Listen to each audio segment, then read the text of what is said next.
umukuru w'igihugu cacu ciza c'u Burundi nyene cyubahiro Varisito Ndayishimiye ahejeje guha umubonano mu biro iwe abagize ishirahamwe ry'abanyamerika risanzwe rikora cane ibijanye n'iterambere mu vy'imibano, ishirahamwe CRCD, Coalition for Responsible Community Development mu rurimi rw'icongereza. Hanyuma mu vyo bashoboye kuganira cane bagishika yabahaye ikaze arabaganira cane ibijanye n'imbona kazoza. Bamaze kumva imbona kazoza y'u Burundi 2040 igihugu cifashe 2060 igihugu giteye imbere, nabo bahavuye baca batangura kumubwira ivyo basanzwe barangura muri iryo shirahamwe.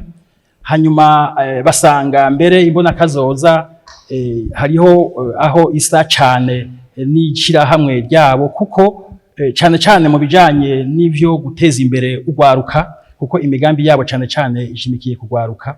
Basanga nabo nyene nk'uko mu mbona kazoza ugwaruka ufise ikibanza kininiya kandi arigo twumva vyumvikana yuko n'ubundi imbona kazoza ari yarwo.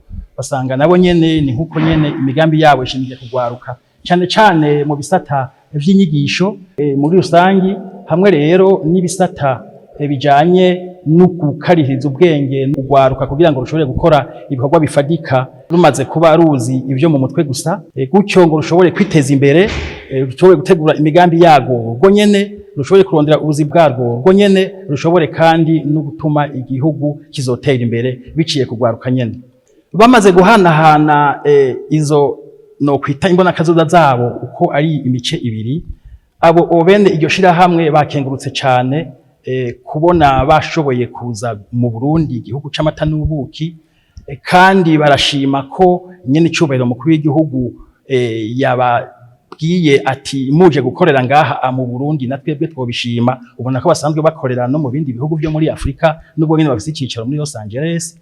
Aravuga ati burya isi yacu ni imwe turayisangiye, mu gihe rero hariho abafise ico boba bibaza ko barusha abandi, ico boba babarusha haba mu bwenge haba no mu vy'ubutunzi, nta kibuza yuko boza bagatera agacumu kumwe abandi kugira ngo isi twese tuyigendeko turi bamwe, kuko n'ubundi isi itujana ahantu hamwe.